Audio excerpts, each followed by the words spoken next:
Come, let us meditate like a Jedi.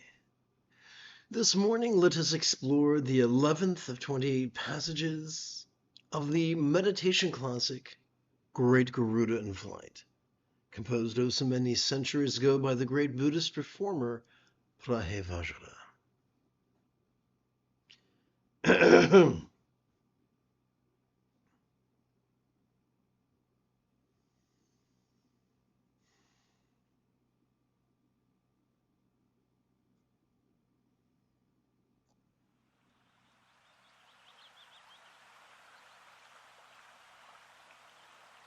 The worst sickness of all is when fools enter a path when there is no path. When they reach for a goal just like a deer pursuing a mirage. The goal is not an object that can be attained, nor does it arise from the threefold world. Even the state of dependence on the 10 stages is an obstacle to perfect purity.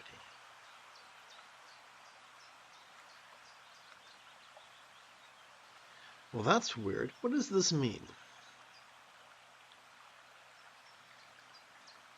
The worst sickness of all is when fools enter a path when there is no path, when they reach for a goal just like a deer pursuing a mirage.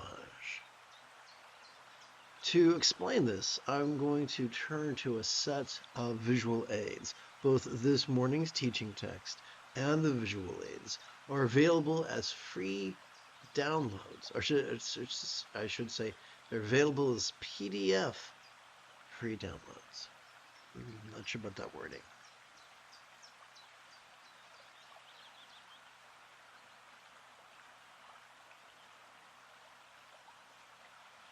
Sturgeon's law reminds us that 90% of everything sucks. The 90% of humans, including meditation teachers, are convinced that it's awesome to be rigid, fearful, superstitious, controlling, elitist, cryptic, competitive, and cruel. And these folks sincerely believe in a gradual path to enlightenment that takes multiple lifetimes. It takes multiple lifetimes of humans and even multiple lifetimes of the universe itself. Kind of pessimistic, huh? However, the 10% who rejoice in being flexible, loving, rational, laid back, egalitarian, lucid, cooperative, and kind, teach a sudden path to enlightenment. Perhaps that is why the Buddha taught in the second to the last passage of the discourse on the 4 bases of mindfulness that one could master his path in as little as 7 days. That is, relatively speaking, sudden enlightenment.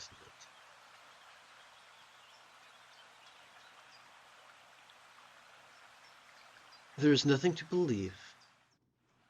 There is nothing to study, for we cannot believe our way nor think our way to nirvana. The path is as simple as you and I cooperating with our autonomic nervous system. Every time we inhale, we are wired to automatically access the middle bit of our spinal cord known as the sympathetic nervous system, which has evolved to help us to notice in a very special way, to help us to notice vulnerably, passively, viscerally, randomly, and fleetingly. Mind's antics of sights, sounds, sensations, flavors, scents, and the like, including the full spectrum of human emotions, intentions, cognitions, recollections, and imaginations, or imaginings, regardless of whether that which is noticed is external or internal, physical or mental, pleasurable or painful, interesting or boring, glorious or grotesque. But what are we to do with that which we notice? Every time we exhale, we have evolved to automatically access the end bits of our spinal cord like bookends on a near-empty shelf, described as our parasympathetic nervous system. It has evolved to help us to physically relax and mentally release to such a degree that That which we noticed during our previous inhalation could fleetingly feel less stressful, less permanent, and even less defining.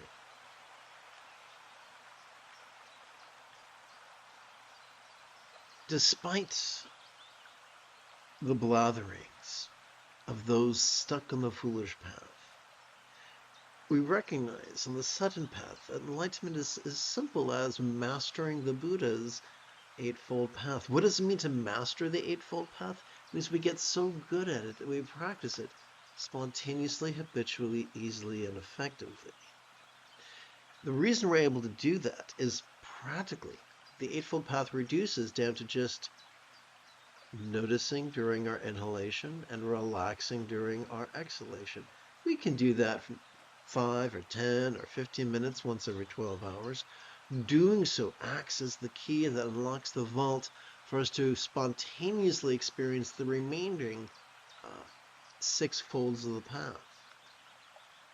That is why the Buddha is able to say we can master this in as little as 7 days.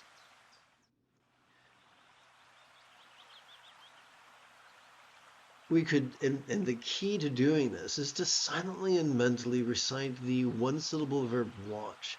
Each time we feel our lungs swell as we inhale, and for us to silently and mentally recite the one-syllable verb rest. Each time we feel our chest sink as we gently exhale.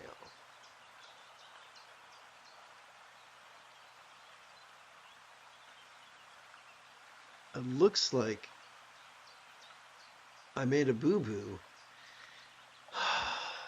and I failed to change the image on the screen. I apologize for that.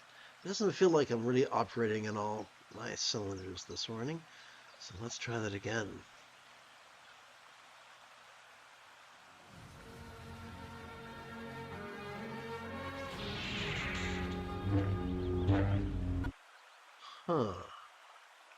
So 14 is supposed to be that. 9 is supposed to be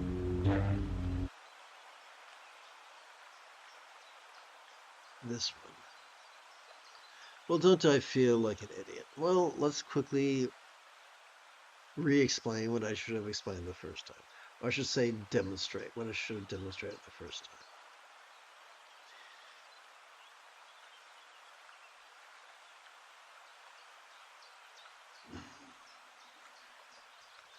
There are 2 paths we can walk. We can walk the foolish path of being rigid, fearful, superstitious, controlling, elitist, cryptic, competitive, and cruel. We've all walked that path. Just like a special ingredient sang in the early 80s, everybody plays the fool.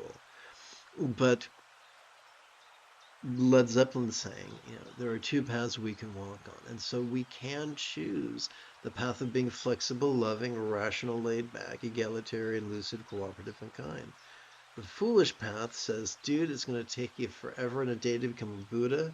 It's going to take multiple human lifetimes, multiple lifetimes of the entire universe. However, on the wise path, we refer to a quote in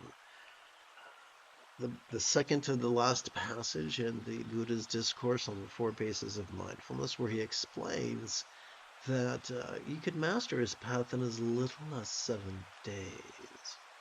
Because we're already wired to practice the mindfulness and meditation that are the key to being a happy, healthy, well-adjusted adult.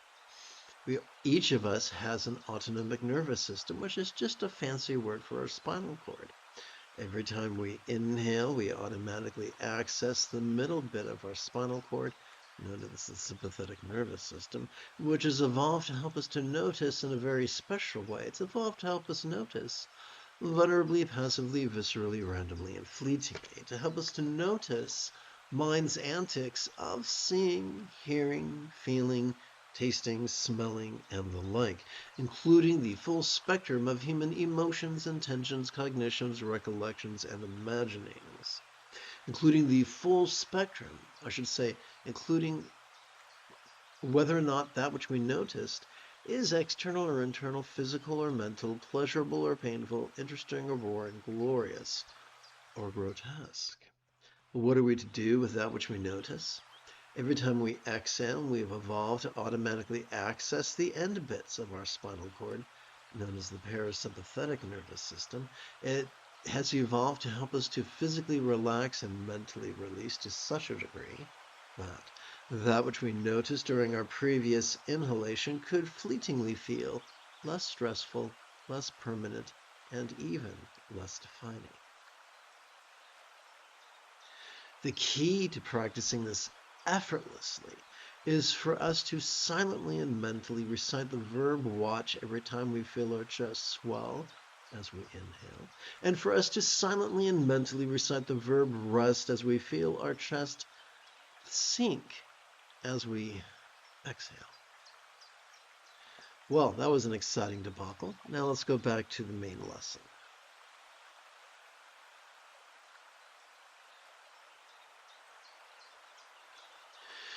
The goal is not an object that can be attained, nor does it arise from the threefold world. Even the state of dependence on the 10 stages is an obstacle to perfect purity. So, Einstein was no stranger to elitists. Not only did Einstein explain that great spirits have always experienced violent opposition from lesser minds, he also explained that any educated idiot can make things more difficult, more complex, more violent, but that it takes a lot of courage and a little bit of genius to move in the opposite direction.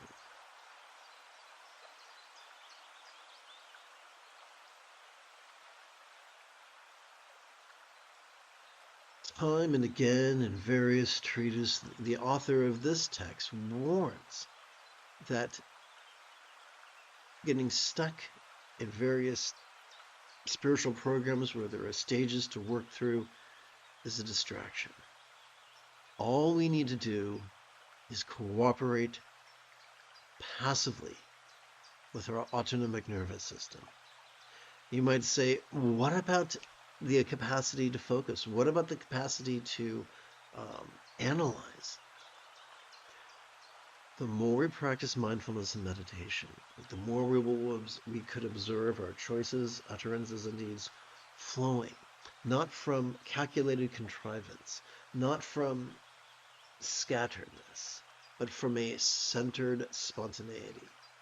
Flowing from a centered spontaneity is the most sustainable way to choose and utter and act and focus and analyze and practice creativity.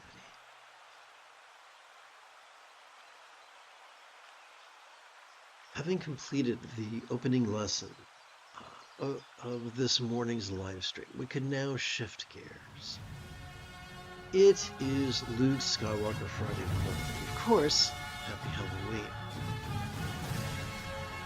Come, let us meditate like a Jedi after about 30 seconds of housekeeping. This is the Dzogchen Sunday Lama, Jigme Gyatso of the Buddha Joy Meditation School.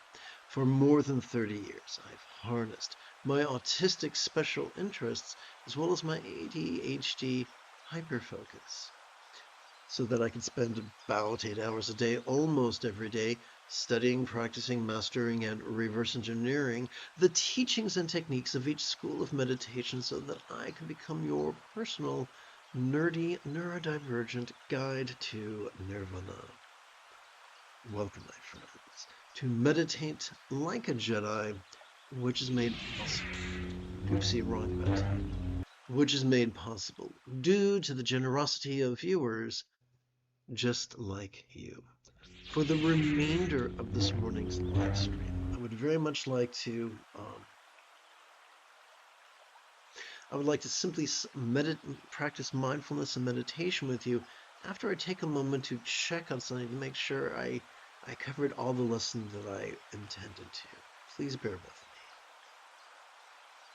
Okay, let's see. 1, 2, 3, 4, 5. Wrong one. 1, 2, 3, 4, 5.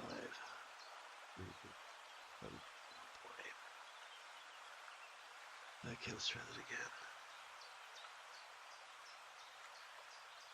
2, 3, 4, 5. Okay, so there's something I forgot to mention during this morning's class, and I'd like to explore that now. 1, 2, 3, 4, 5. Let's get back over here real quick. 1, 2, 3, 4, 5. Close enough. 6.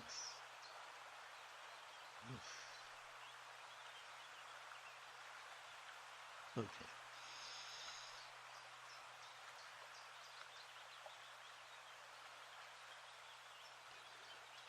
We were all raised, we were all indoctrinated to enter the foolish path of being rigid, fearful, superstitious, controlling, elitist, cryptic, competitive, and cruel. And on that path, we were taught that if it's to be, it's up to me. And we were taught to really take charge and make it happen. And we were taught that letting it happen was the path of losers and fools.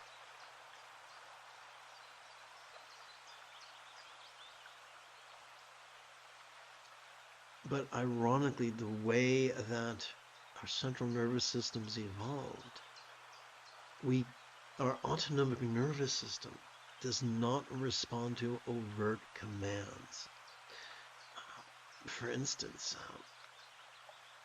we don't have to remember for our heart to breathe. We don't have to remember for our heart to beat or for our lungs to breathe. They happen automatically. Hence the term autonomic. And that's a good thing, because no matter, how tired we are, distracted we are, we still tend to live.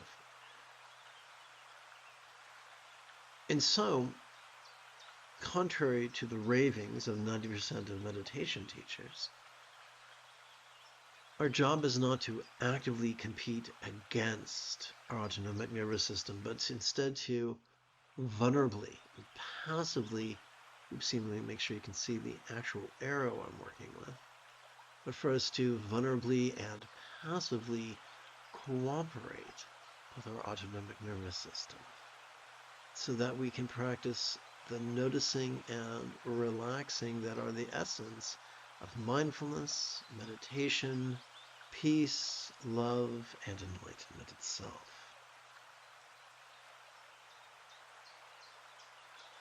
The path of forcing ourselves to notice is called concentration. The path of forcing ourselves to process information is known as analysis. Well, what's wrong with that? That seems awesome. Well, the problem with that is that when we overwork this area, when we use it more than it has evolved to be used, we begin presenting with symptoms of depression, as well as triggering our amygdala, the seat of both anxiety and aggression. However, when finally we passively cooperate with our sympathetic and parasympathetic nervous systems to notice and relax in harmony with our respective inhalations and exhalations,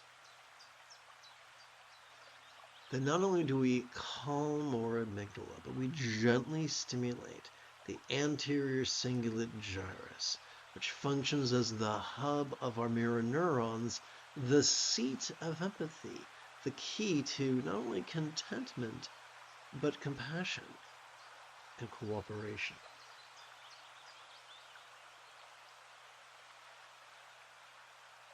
This is why, ironically, making it happen is the long path, the gradual path.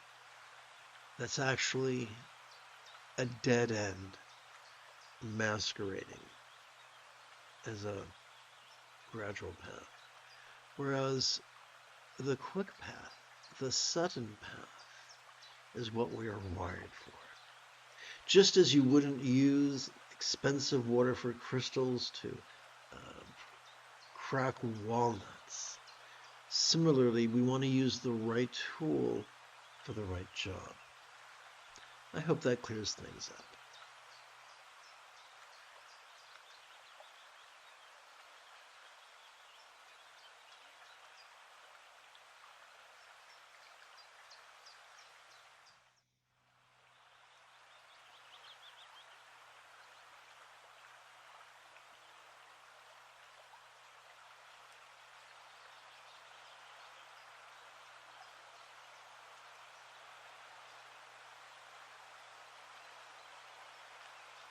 Let's meditate. Oh, yes.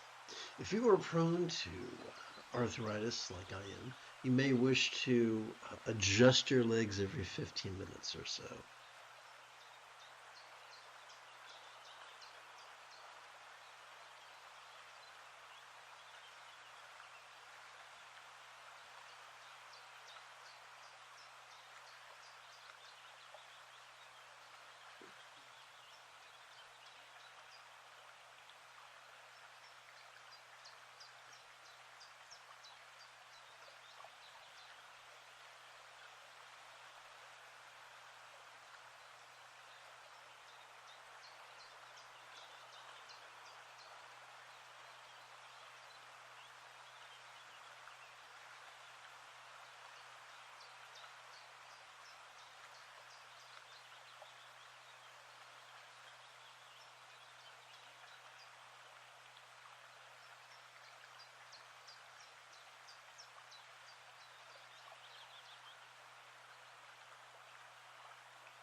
Remember, the moment you have a specific question about Buddhist philosophy or meditation, do not hesitate to type your question in great detail in the chat window, where I tend to check for questions about every 5 minutes or so.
If you, like me, are prone to arthritis, you may wish to adjust your legs every 15 minutes or so.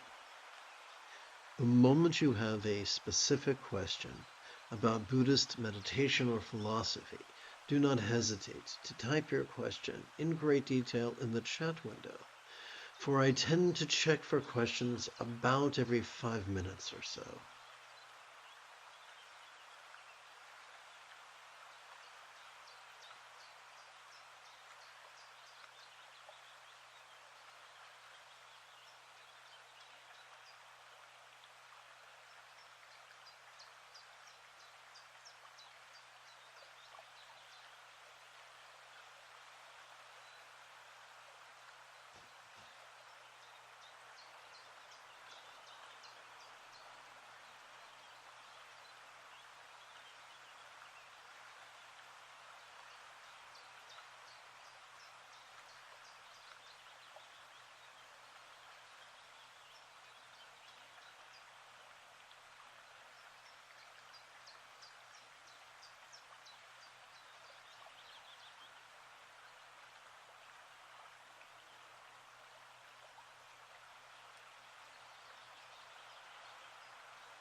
You have taken your first step into a much larger world.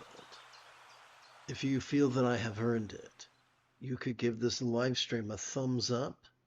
You could even help support this channel. In approximately 11 hours, I would very much like to return to lead today's evening meditation class and group practice. And if you are as geeky as me, may the Force be with you always.